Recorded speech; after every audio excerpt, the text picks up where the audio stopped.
After nearly 3 decades covering the Buffalo Bills, this guy knows what he's talking about. Welcome to Sal Speak, the place to be for hard-hitting analysis from Sal Maiorana of the Democrat and Chronicle. Hello, everyone, and welcome to Facebook Live on DemocratandChronicle.com. This is the Sal Speak podcast. I'm with my buddy Leo Roth, my faithful partner every week here. So good to be here again. You got here 10 minutes before game time, which was really impressive. Mm-hmm. You had time to calm down, get the last few swig of his coffee. Finish my coffee, collect my thoughts. I was very impressed. The few that I have, I collected them. Usually Leo rolls in at 12:29, and we're scrambling to get his mic on, but he was here on time today. Very happy about that. All right, lots to talk about, Leo. The Bills are 2-1. Tied with the Patriots for first place, which is even after 3 weeks, it's kind of hard to believe that that's possible. But they have played well, for sure, in the 2 victories. And let's face it, they probably should have beaten the Panthers in week 2. That was not a good Carolina team. We saw last week the Saints blew them out in Carolina. So, boy, the Bills are a few plays away, really, from being 3-0.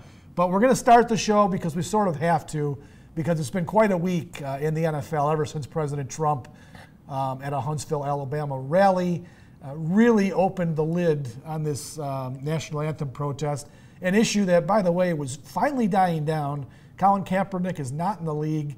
There was really not many guys even kneeling anymore, but our president found the need to blow it back open again, and the NFL responded, Leo, really in a rather impressive, unifying way. I'm not going to say that I agree. I'm not sure what your stance is. I don't agree with kneeling for the anthem, but it did one thing. It definitely got the players on each team and in the league, not to mention even the owners with the players together in one common goal to at least protest what President Trump said. Maybe not the anthem or the flag, but they certainly were in protest of President Trump calling the players SOBs and that they should be out of the league for kneeling. What are your thoughts on the whole thing?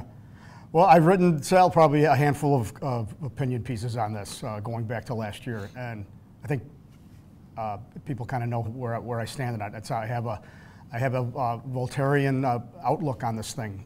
The principle of I disagree with what you say and do, but I respect your right to say and do it. That's the bedrock of democracy. I'm a guy that says the Pledge of Allegiance and salutes the flag, and I have a flag that waves outside my house. But if and I love the country. Dad's a World War II vet. I grew up through the Vietnam era. I wish they didn't choose the anthem, Neil, and I think there's a lot of been misunderstanding. A lot of things have been lost in translation. They're not protesting the flag. They're not. They don't mean to demean the military. They stole that one from, that's created a life of its own. I think the NFL players that have chosen to kneel have expressed themselves very clearly about everything. The point I'm protesting, to me, Sal, at least, it is supposed to make people feel uncomfortable. It's everyone's saying, why don't they do something else? Well, frankly, if they did something else, it may not even be noticed. There's a lot of things about, constitutional law, and I've done a lot of research on this in the last few weeks, and, a lot of the Supreme Court cases that gave people the right not to be forced to, you can't be forced to stand for the anthem. School children can't be forced to say the Pledge of Allegiance on religious grounds. A lot of it, the Supreme Court 70 years ago ruled that love of country has to spring from the heart. And from free will. And if people in this country, Sal, we're a couple of middle-aged white guys. It doesn't spring freely for everyone in this country. And we need to fess up to that, recognize it, maybe try to do something about it, be better in our own lives about it. I think a lot of NFL players, a lot of these guys I know, and I've heard the comments, they're just taking unfairly. I believe, they're being called unpatriotic and a bunch of spoiled babies and rich millionaires.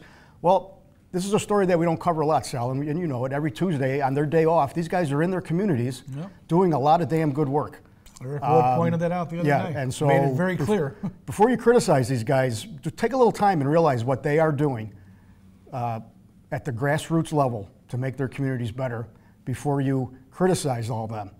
in a big blanket statement, and like President Trump did. And Leo, I firmly believe that these guys who were kneeling and doing whatever they were doing, it really wasn't so much about the flag or the anthem or the military. It was just in reaction to our president, right? I think they were protesting the president saying what he said. I don't think it really was meant to be a demeaning thing with the country, the flag, like I said, or the anthem. They were just making a statement that President Trump shouldn't have said what he said, especially the way he said it. And I think that's what it really was. That was about protesting our president and what he said about these guys. Yeah, and I was okay with that part of it. Last Sunday was clearly a reaction to the president. This issue had gone away just question about, Leo. It really I think it awakened, I wrote the other day that it awakened a lot of people and a lot of professional athletes in a different way, a collective body of athletes.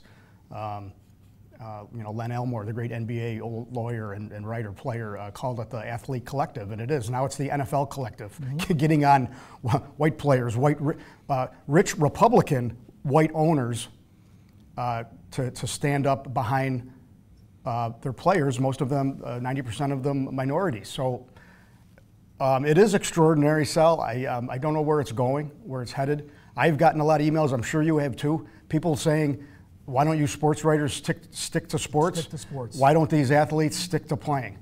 Well, you know what? If our predecessors had that attitude, we might never have heard of Jackie Robinson. True.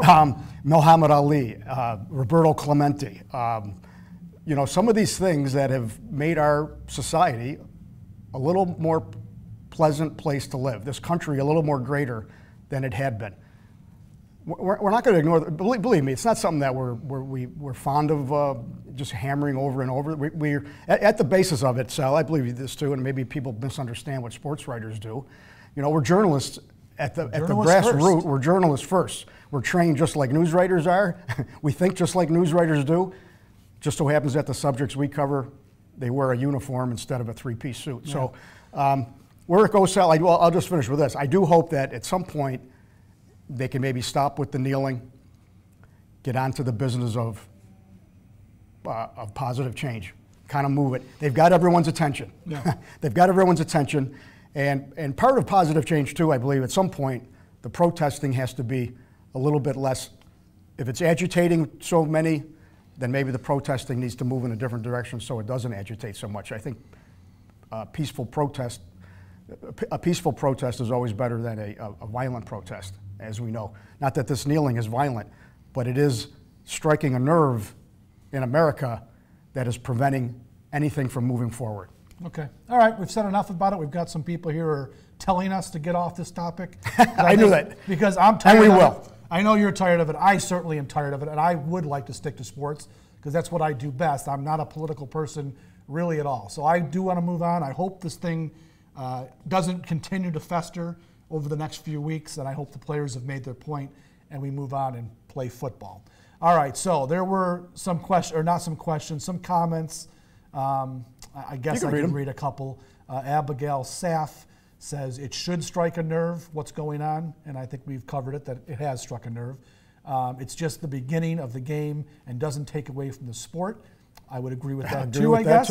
And when the racial injustices stop, the kneeling will. Abigail makes great points there, and she said them in a very nice way. A couple people didn't say it quite as nice. Eileen C. Johnson says, I think you're all full of you-know-what. Okay, that's her opinion. Harold Bailey says, take a knee or stand. I have no problem either way. Oh, by the way, I'm a Vietnam Purple Heart recipient, disabled veteran. Thank you very much, and thank you, Harold, because for your service, first of all, but having a rational thought about this topic. Brian Cummings, who's really rich and spoiled. Matthew Stafford making $135 million, or the guy who can afford to write that check for a guy to throw the football. Well, that's a good point, too. Yeah, who's more spoiled? Yeah, the owner. Yes, exactly. All right, let's move on. Some great insight. Yeah, and thank you for all that. Yes. And we didn't want to spend too much time on it, but we haven't talked since then. The thing is, Sal, and I will say, I'm not going to keep this going, but it's going to move into a new direction somewhere. The thing is, we haven't seen the last of this and how it's going to impact the NFL from a financial standpoint, the fans. If protesting goes to the field, which is, we've seen some incidents of that, players raising fists after making a tackle, things like that. The NFL may be forced to handle some things they're not even prepared for. Yeah, that's true. And it is going to have a bigger impact on the game. I agree with the one listener here, is that it takes what, a few minutes before the game, and then let's watch the game. Okay, I think we can all afford a little bit of that time, right? I agree. Okay. All right, let's go. On to football. Bills are 2-1. They're going to Atlanta. Yeah. Big game. It's a big game, and it really is by far the best team they've seen all year. I mean, we thought going down to Carolina, we thought that team, they're a playoff contender, or so people thought. They've been horrible. I mean, they beat the 49ers and the Bills, who, the Bills game was at home. Bills are better than the 49ers. But then last week, New Orleans comes in there 0-2 to Carolina's place and just blew them out. Yeah. So I'm not sure if the Panthers are any good. We know the Falcons are good. Yeah. This is a 3-0 team, defending NFC champion. They've had some luck.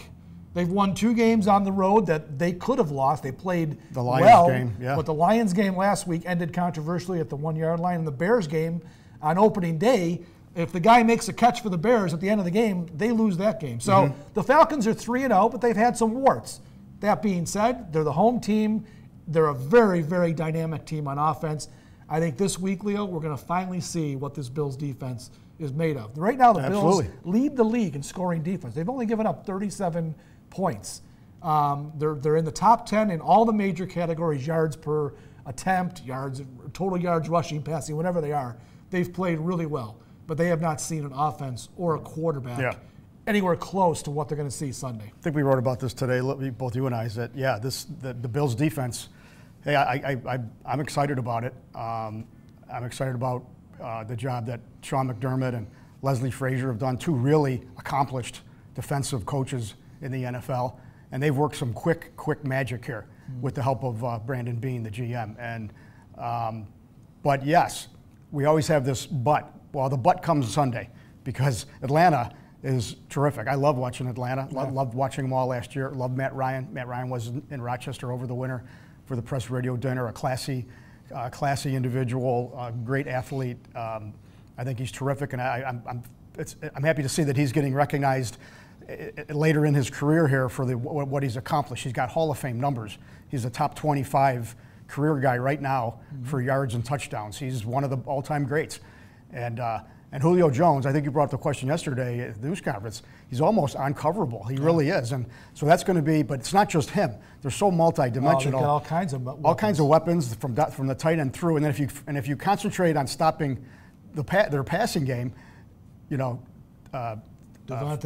Freeman and team, they're going to beat you. They're going to beat you on the ground with a really great offensive line to boot. Yep. So if the Bills can do something with this, if the Bills can hold this team, and I would say a incredible afternoon would be holding them to 21 points. Yeah. That would be that's a great effort, because they're averaging back in that 30 range again, I think. They're at 29 per game right now. So that would be terrific. Now, the question, can the Bills go on the road, that offense, Tyrod Taylor will give him his props when we talk about the offense. He played well last week at home.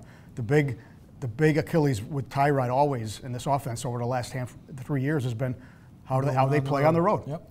Look, defensively, they've played well. The corners have been much better than we could have possibly imagined. E.J. Gaines, Tre'Davious White. Tre'Davious White was just named NFL Rookie of the Month, Defensive Rookie of the Month. He's had a pretty good 3 games for a young kid. Their safeties have been good. Micah Hyde and Jordan Poyer. This entire secondary is brand new to the Bills. They had to learn, and even their sub-package guys, the entire unit is new with the exception of Colt Anderson, who doesn't even figure it into anything. So they had a lot of work to do to get on the same page. Except for special teams. and they've done this. They've really played well. I've been very surprised, Leo, by their linebacker play. That, to me, was the biggest weakness. And they've had guys, Ramon Humber has played pretty well. Preston Brown has been who he is. And Lorenzo Alexander has been he's been a solid guy for a couple of years for them. And we knew their front 4 would be good. Even without Darius, they played well last week. So this defense is really coming together. The problem this week is that Atlanta is so diverse in what they do. First of all, they want to run the ball. You mentioned Matt Ryan's numbers, and they're great, and they have outstanding receivers. Julio Jones might be the best in the NFL, but they really want to be like the Bills and run the ball first. And then once they start running it, Leo, then they go play action, and their receivers can just kill you. So this is the biggest test the Bills are going to face for sure in the near future here, maybe until Oakland comes to town at the end of October. And we're gonna find out a lot about what the Bills are. I'll give you this number. Last year in 2 games against Sean McDermott's defense in Carolina, Matt Ryan threw for over 800 yards, 6 touchdowns. I think it was 1 pick. So McDermott's got a little bit of proving to do against Matt Ryan. Right. He has knowledge of Atlanta. Yeah, and he's seen it at its best. And it maybe doesn't mean anything. He has knowledge, all right, about what they can do. But that was with a pretty good Panthers defense. They were a good defense. They didn't have a great year last year, but they had good talent on that team. Talent. So that's an interesting number, Sal. And it kind of sets the stage. And I will say, and I wrote this today. I said, hey, kudos to the D, but we will know, is this a mirage or the real deal? We're gonna find out, late Sunday afternoon after we see what they do. But win or lose, I mean, it's going to be up to this offense too to win this game. Yeah, we're going to flip over to offense here. The amazing thing about the Denver game, Sal, is that we all said, if the Bills can't run, they're done. Yeah. Well, unbelievable. We proved last week that, we kind of were forgetting about great defense for starters on that side, but also that, if they're smart, if they get a good playmaking day out of Tyrod Taylor, and they get some breaks. I mean, let's face it, last week, but at least they started throwing a little more vertical last week. Mm-hmm. And what happened? They started getting some breaks. That tip touchdown. Yeah. There was another tip ball, I think, on that same drive. A couple of blooper passes that were completed. But you got to do. You got to at least try, and it started happening last week. You realize I just saw this today. He had 4 completions of 25 yards or more in that game. That's the first time in his career that he'd had 4 of at least 20. That's unbelievable. There are guys that do that every week. Long pass down the field to the tight end. That was O'Leary made a great catch. Nice play, so things were, and then at the end of the day, and then when they got the lead, and then when Trevor Siemian decided to throw the game away with some horrible interceptions and that fake punt call that was also bad on Denver's part, the game turned there, and the Bills had at least had enough to run some clock out, get another field goal. Hauschka had a great game, and it was a good win. And Tyro was making plays, though, with his arm and with his feet. Now, can he do that all the time? And it's always the same question. Does he have any consistency in him? Can he do this game in and game out? Because the answer so far has been no. No. And you made a good point right off the top that they have to go on the road and prove they can win. I mean, we know that the Bills are always going to give, no matter who's there, a tough game. And they have historically, even through the 17-year playoff drought, they've been a good home team. They haven't won all the time, but they're rarely getting blown out at home. When they go on the road, it's often a different story. And this, to me, I think is going to be another big test for the Bills. Do they have the character to go into a place? Atlanta's got this brand new gorgeous stadium. It's a dome stadium, which is always tough for the Bills because they're not used to it. They're not used to the indoor noise that these places generate. Can they go on the road and get it done? We haven't seen it enough out of Tyrod for sure. I'll give him this. Last week, that's the kind of game I want to see from Tyrod Taylor. We're never going to see Brady, Rodgers, Breeze, Forget Matt about Ryan. the 300, You're never 400 going to yard see game. that. He's only had one in his career. That was last year against Miami. But what they did with that offense, I was impressed. I'm not a big Rick Dennison fan yet, but I did like what he did last week, Leo. He realized that they're not running the ball well. Yeah. And I think part of his game plan, even before they got stuffed, part of the game plan was going to be to get Tyrod moving in the pocket. Get him on the edges. That's where he does, I think, his best work. The perfect example of this, Leo, was the touchdown pass to Charles Clay. That was at our end, so we actually could see what was happening. A bonus at the stadium, because the press box is a horrible place to view a game from, but it was at our end, and it was a great play because he got outside the pocket. To the end zone. He got to the edge, and the Broncos bit, because we all thought he was going to run. I thought we were all sitting there thinking he's going to run this in. Charles Clay. They went right to him, and he flips it to Clay. That's what Tyrod can do. They've got to respect his run. Yeah. And I think Rick Dennison would be wise to keep doing that this week and really right down the road. Until they can learn how to run the ball, because right now it's not working, they're going to need Tyrod Taylor to make plays like he made in that game. These are 2 games in a row where McCoy now has just been slammed shut. Worrisome. I mean, it's he had the great opening day against the Jets, right? And it It was really, and it was very much a shady day. You can't sniff at that because the Jets defense they proved good. it. They beat Miami. And they killed Miami. They So that wasn't a total rollover game for the Bills. That was a hard. So that's why you're saying, yardage. hey, and McCoy's been asked repeatedly, 8 men in the box, all that good stuff, no big deal. We've done it before. But this is 2 weeks in a row now, and if it happens again and they slam this run again, it's going to and Taylor on the road with that noise and no running game. It'll be a repeat of a lot of games we've seen over the last couple of years. I think we have to look a little bit at the offensive line, Leo, because let's face it, McCoy, brought it up a little bit if you give him a crease, he's going to get through there. I think the offensive line just hasn't been winning. Yeah. And there was the Panthers. I haven't looked at the stats this week. There was the Panthers game, though. I saw the analytics on that. The Pro Football Focus said that McCoy actually only faced an 8-man box 25% of the time in that game. Okay. So it wasn't like every play they were up there. Now, I don't know what the numbers were this past week. They might be, I think they're a little bit more. It seemed like they were more. There was more crowding at the line, I thought. But even still, the offensive line has seen that. Like you said, they've seen 8-man box before with this team, and they were accomplishing great things up front. Right now, the offensive line is not playing good. Yeah. Well, you don't have Cordy Glenn. We touched on it last week. Glenn's injury obviously is big, and he could be out again. And I think he's going to be out. So now you got the rookie at the left tackle. Richie Incognito, who we've loved here for the 3 years, is Rex Ryan's great reclamation project, rebuilt his career. He's also getting up there now. He's 34 now. And he's starting to get penalties. Yep. He's starting to, what are they? They're holding penalties. I think he's had one every game. Because he's, what are you? You get a little bit slower. So what do you start doing? You start grabbing and you start hooking and you start, all the things that, and then Richie was always known to be on the dirty side. He would get away with things. Right. Eric Wood, great individual, gave him the extension. I totally agree with it. But he's also coming off another broken leg, another bad injury.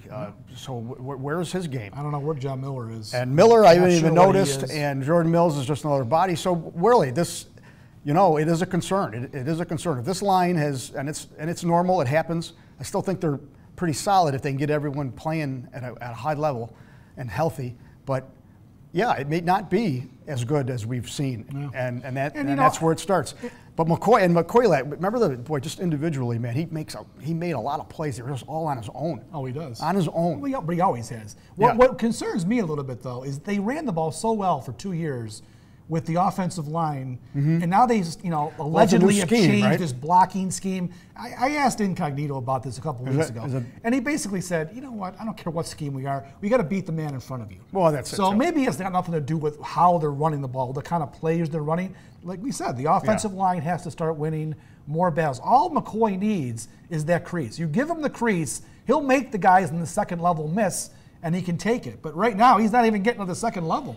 He's getting killed as soon as he gets the ball, and that's not going to work for any running back in the league. So the Bills have got to fix that problem. I think they'll have a chance this week, Leo. I don't think Atlanta's defense is great. I don't think they're great in the front seven. They're fast. They got fast defensive backs, but I think this Atlanta defense, I think the Bills can move the ball on this team. The issue is going to be, can they score enough points to win the game? I just don't know if it's going to be possible. They didn't do a whole lot of finishing last weekend at home, and if Hauschka doesn't have a career day, banging home 50-yarders, where was that game going to be? Exactly. If he doesn't hit those 2 50-yarders, I think then Denver's whole strategy changes in the fourth quarter with what they're trying to do, because they were pushing the ball to get back in it, and all the turnovers happened. You can't bank on your kicker. Although I'll tell you what, I'll bank on this guy. This guy's pretty good. Yeah. And I knew that when they signed him. I put him back on my fantasy team after cutting him. He's a good kicker. I got him back. He's fourth all time in accuracy. I know he is a heck of a kicker. And that was in Seattle, where the weather's not always great in Seattle. It's windy over there, so he's a pretty good kicker. All right, let's get a couple questions before we go here.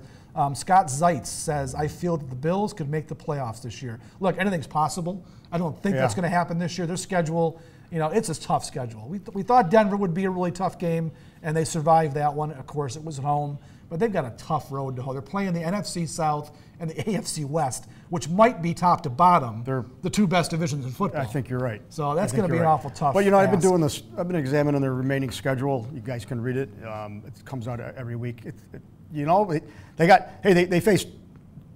2 3-0 teams on their left, and they have 2 0-3 teams left. So people that and some of these the teams we're facing in the next month, They had all of them had a horrible offensive production this last weekend. But I tell you, it's a week-to-week league. So, it is. So it's who you're if playing everybody's that saying, week. hey, you know, I get what he's saying here, but and if we go back in these 17 non-playoff years, hey, there was lots of times we said this team's going to make the playoffs. Yeah, I know. And I tell you what, a lot of going into December, many Decembers, they've been in it, mathematically in it. Looks like they were going to pull it out, and they did. Something happens.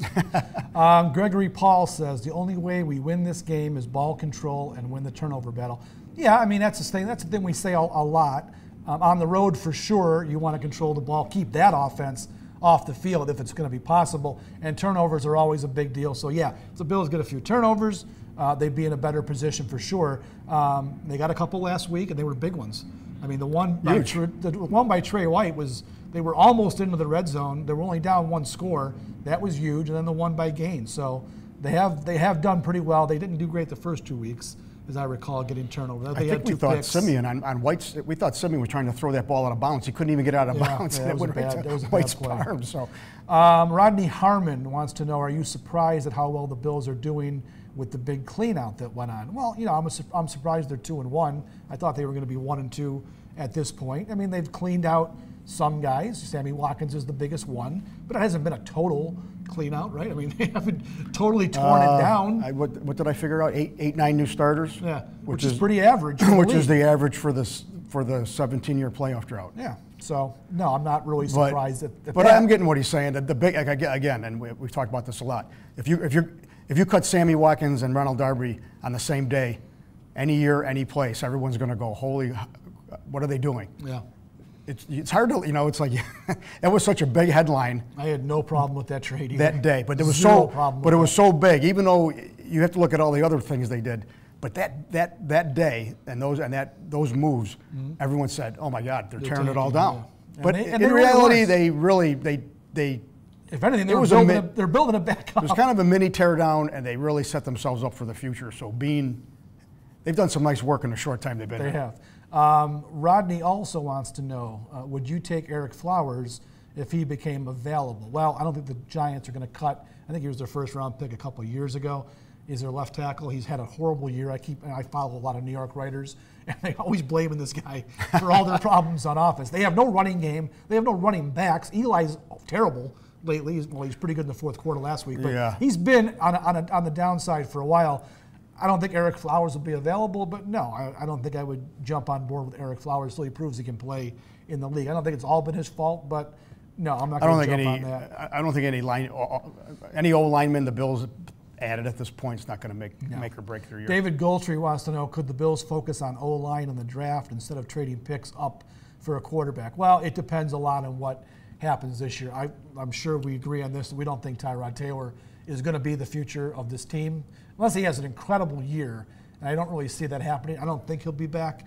I'm not quite sure that Nathan Peterman is the guy, so I think the Sammy Watkins trade, the Ronald Darby trade, we all believe those were made to get some currency in next year's draft to go get one of these quarterbacks in allegedly, a very good quarterback draft class. So I don't think you worry about the offensive line so much as get the quarterback first and then fill in on the offensive line later.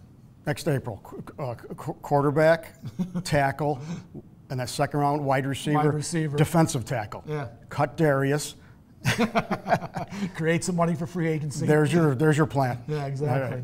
All right, we're going to wrap it up. We've been going a half hour here. That's usually as long as you want to go. I think it'll be an interesting game, Leo. I would really like the Bills, even if they don't win, I'd like to see the Bills make some kind of statement, competitive statement, that they can go in against the defending NFC champion, a team that we can all agree has more talent top to bottom than Buffalo, and they're going to be playing at home. I'd like to see the Bills be competitive in this game, have a chance to win it, and if they do win it, well, what a bonus that would be. If they lost 21-10, it can almost, there's no, it's not like a win, but it's something to say, hey. If they only give up 21 to the Falcons, that's they're going to say this is a team that can go anywhere in this league and have a chance to win. Yeah. And that's pretty good progress.